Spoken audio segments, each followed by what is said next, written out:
Sutra. Furthermore, Ananda, there are 4 categories of asuras in the Triple Realm. Commentary. Furthermore, Ananda, there are 4 categories of asuras. Asura is also a Sanskrit word. Sometimes it's translated as non-gods. That's because some asuras have the blessings of the heavens but not the virtue of the gods. Another translation is not upright in appearance. However, only the male asuras are that way. The Asura women are extremely beautiful. Asuras are found among beings of the 4 kinds of birth: womb-born, egg-born, moisture-born, and born by transformation. Each of these will now be discussed. Sutra. Those in the path of ghosts who use their strength to protect the Dharma and who can ride their spiritual penetrations to enter into emptiness are asuras born from eggs. They belong to the destiny of ghosts. Commentary. Those in the path of ghosts who use their strength to protect the Dharma and who can ride their spiritual penetrations to enter into emptiness as asuras born from eggs. Some ghosts are good and act as Dharma protectors. Quan Ti Kung is an example. He's a great and powerful ghost. These kinds of ghosts protect and support the Triple Jewel. They can use their spiritual powers to go into emptiness. These asuras, they belong to the destiny of ghosts. Sutra. Those who have fallen in virtue and have been dismissed from the heavens dwelling places near the sun and moon, they are asuras born from worms and belong to the destiny of humans. Commentary. Those who have fallen in virtue and have been dismissed from the heavens dwelling places near the sun and moon, they started out in the heavens, but they didn't have the virtue to remain there. They fell and were thrown out into empty space. They take up residence in places close to the sun and moon. They are asuras born from worms and belong to the destiny of humans. Sutra. There are asura kings who uphold the world with a penetrating power and fearlessness. They fight for position with the Brahma Lord, the God Chakra, and the 4 heavenly kings. These asuras come into being by transformation and belong to the destiny of gods. Commentary. There is another category of asura kings who uphold the world with a penetrating power and fearlessness. Their strength is enormous. They can shake the entire world system. If they grasp the peak of Mount Sumeru with their hand and push, they can topple the mountain right down. That's the kind of strength they have. With such great spiritual powers, they think they'd like to be the great Brahma King or the Lord Chakra. So they fight for power and authority. They fight for position with the Brahma Lord, the God Chakra, and the 4 heavenly kings. These asuras come into being by transformation and belong to the destiny of gods. They use their spiritual powers to undergo this transformation. The Lord of the Asuras had a beautiful daughter who became the reason why he went to war with the god Chakra. She was an exquisite young goddess, and when Chakra laid eyes on her, he went to the Lord of the Asuras to ask for her hand. The Asura father consented. It turned out, however, that the Asura woman was extremely jealous and selfish. The Lord Chakra liked to listen to the Buddha Dharma and would go regularly to hear the Dharma master's lecture on the sutras. The Asura woman noticed his absence and became jealous. She thought, now that he's married me, he doesn't love me anymore. I bet he's going out and having an affair. Possessed by such jealous thoughts as this, she secretly followed the Lord Chakra one day to find out where he went. When the Lord entered the Dharma assembly and took his place, his wife observed that there were a lot of women in the gathering. This fired her jealousy even more, and with that, she became visible. When Chakra saw her, he asked, "What are you doing here? You come here to get friendly with women and don't invite me along." She replied in a jealous fit. Chakra slapped her face and she began to cry, ran home to the Asura king to tell her tale. "The god Chakra is breaking the rules and always going out to fight women," she reported. "When I followed him, he hit me." Of course, when the Asura king heard that, he was outraged. "We were going to war. We are going to war. We'll overthrow him and usurp the throne." He sent out the entire company of Asura soldiers and generals to join battle against Chakra. Well, guess what? The combined military might of Sakra, Brahma, and the four heavenly kings could not overcome the Asura troops. It was a stalemate. Finally, Chakra had to go to the Buddha to ask for help. "What's to be done?" he said. "I can't beat these Asuras." Shakyamuni Buddha replied, "Go back and tell all your officers and enlisted men to recite the phrase Mahaprana Paramita, and I guarantee that everything will turn out all right." Chakra did as he was told, and the Asuras gave up without further fight. That's how Chakra finally won. But these kinds of Asuras are always fighting for position and authority. Sutra Ananda. There is another baser category of Asuras. They have thoughts of the great seas and live submerged in underwater caves. During the day they roam in emptiness. At night they return to their watery realm. These Asuras come into being because of moisture and belong to the destiny of animals. Commentary Ananda. There is another basic category of Asuras. They have thoughts of the great seas and live submerged in underwater caves. These Asuras belong to the animal realm. Dragons and the like are examples. Since they think so much about the sea, they end up living in it. During the day they run in emptiness. At night they return to their watery realm. They go back to their underwater caves in the evening.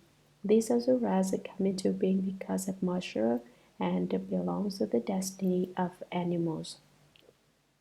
Sutra Ananda. So it is that when the seven destinies of hell dwellers, hungry ghosts, animals, pupils, spiritual immortals, gods, and asuras are investigated in detail, they are all found to be murky and embroiled in conditioned existence.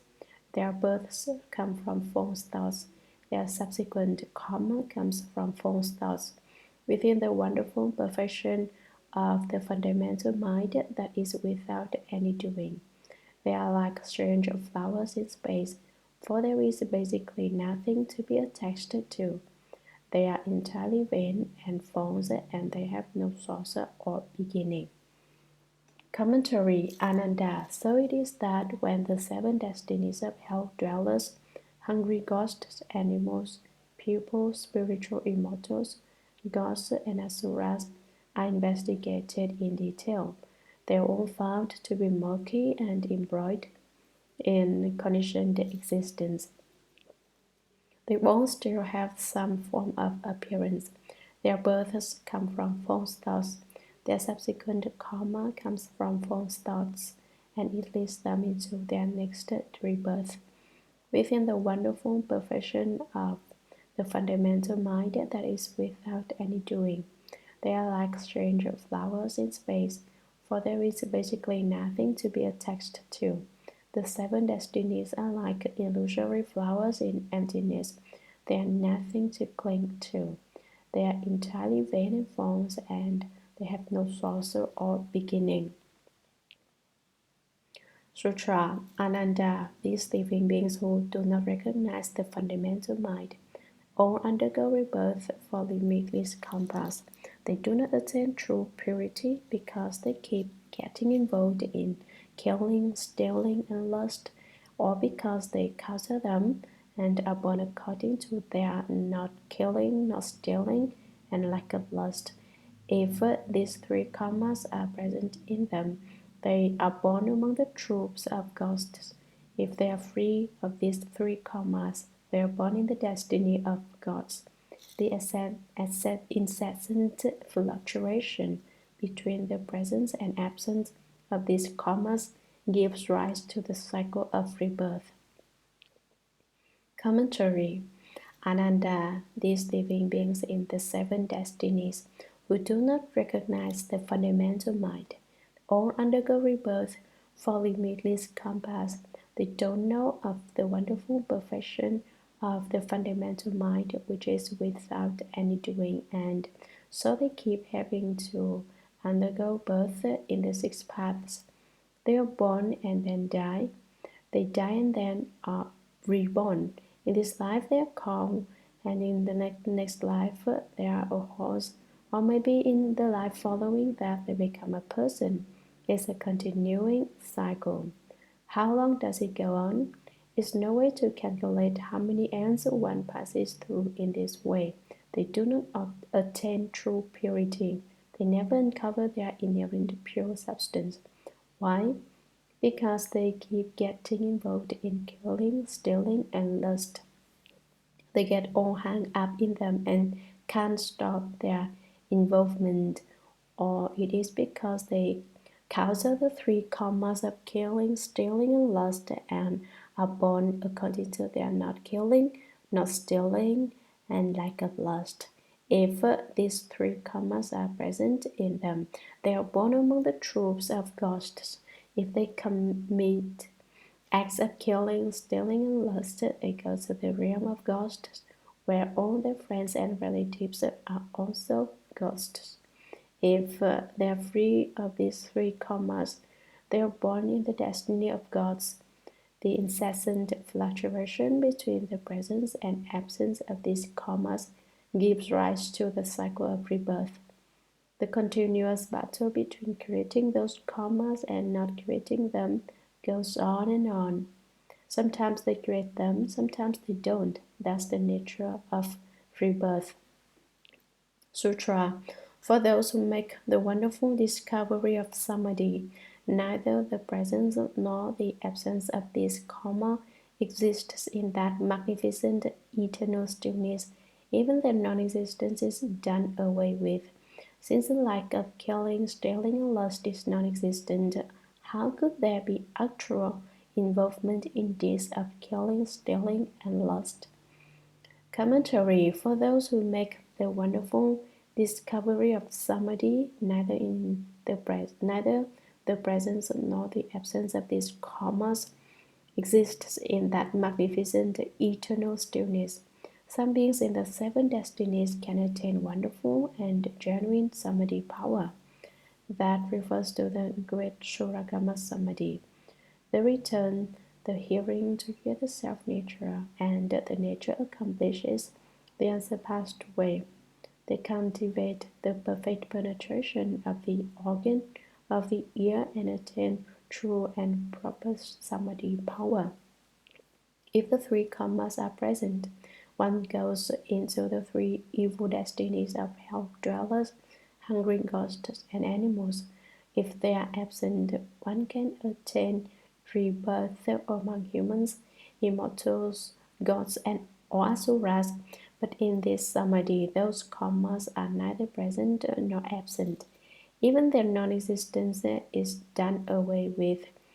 The absence of divisions into the 3 evil destinies and the 4 good paths is dispensed with as well. Since the lack of killing, stealing, and lust is non-existent, how could there be a true involvement in deeds of killing, stealing, and lust if they fundamentally don't exist? How could there be involvement in those acts of karma? How could such karma actually be created, isn't it? Sutra. Ananda, those who do not cut off the 3 karmas each have their own private share. Because each has a private shares come to be accumulated, making collective portions. Their location is not arbitrary, yet they themselves are falsely produced. Since they are produced from falseness, they are basically without a cause and thus they cannot be traced precisely. Commentary. Ananda, those who do not cut off the 3 karmas each have their own private share. Every creature that does not sever the 3 karmas of killing, stealing, and lust creates its own individual share of karma. Because each has a private shares come to be accumulated, making collective portions. Their location is not arbitrary. When beings create similar kinds of individual karma, they will undergo similar retributions. This is called the collective portion. It's not a random coincidence. It's not an arbitrary circumstance. However, though it seems to be precise that precision is itself a result of falseness, its source is false to begin with, and so the text says, yet they themselves, the individual shares and collections, are falsely produced. Since they are produced from falseness, they are basically without a cause. The falseness is insubstantial. Falseness has no seed. It is vain and empty and not actual. Thus they cannot be traced precisely. You can search, but you cannot find the root. They arise falsely, and just as falsely cease to be. You may be determined to find their house, but it doesn't exist. They are like a person's shadow. It's only a shadow, and you won't succeed in finding its source. You may say that its source is the body, but the appearance of the shadow is not the body itself. The shadow is merely an illusion.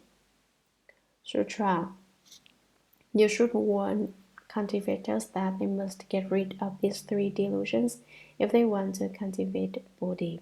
If they do not put an end to these 3 delusions, then even the spiritual penetrations they may attain are merely a worldly conditioned function. If they do not extinguish these habits, they will fall into the path of demons. Commentary. Shakyamuni Buddha calls to Ananda. You should warn cultivators that they must get rid of these 3 delusions if they want to cultivate Bodhi. The 3 delusions here are the 3 karmas of killing, stealing, and lust. They are called delusions here because the karma arises from delusion. If one were not confused and deluded, the karma would not be created.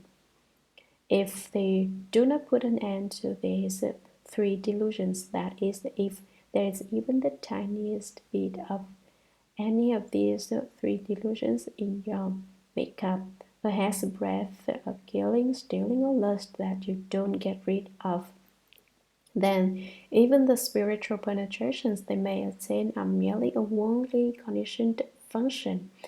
Perhaps they may get a bit of spiritual power or a small amount of wisdom, but even that cannot be considered to be unconditioned spiritual penetration.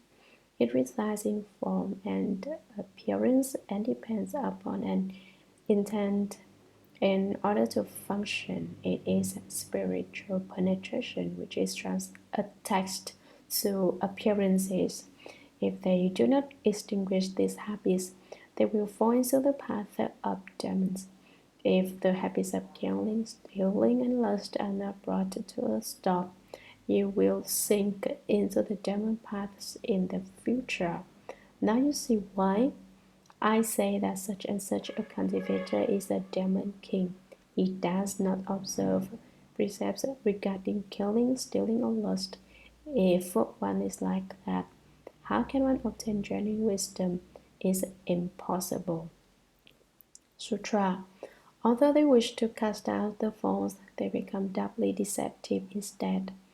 The first come one says that such beings are pitiful. You have created this falseness yourself.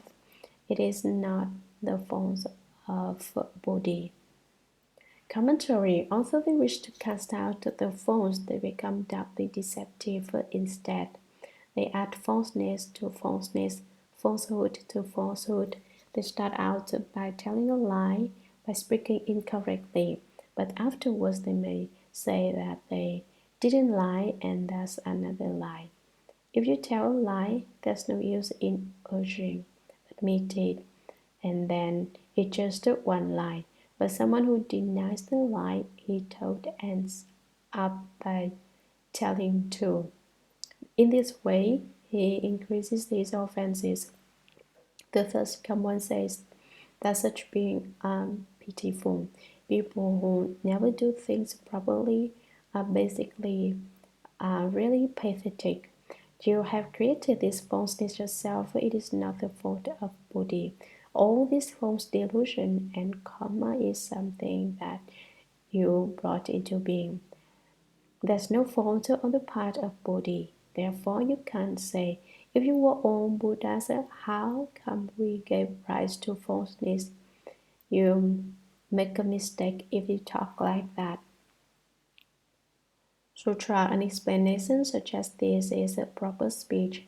Any other explanation is the speech of demon kings. Commentary. An explanation such as this is a proper speech. If you talk in this way, you are in accord with the Buddha Dharma. Any other explanation is the speech of demon kings. If the explanation is not along these lines, you can know it's a demon king talking. You should make the distinction clearly. The Dharma spoken by demon kings is based on falseness. For instance, he knows about a particular situation but says he doesn't know.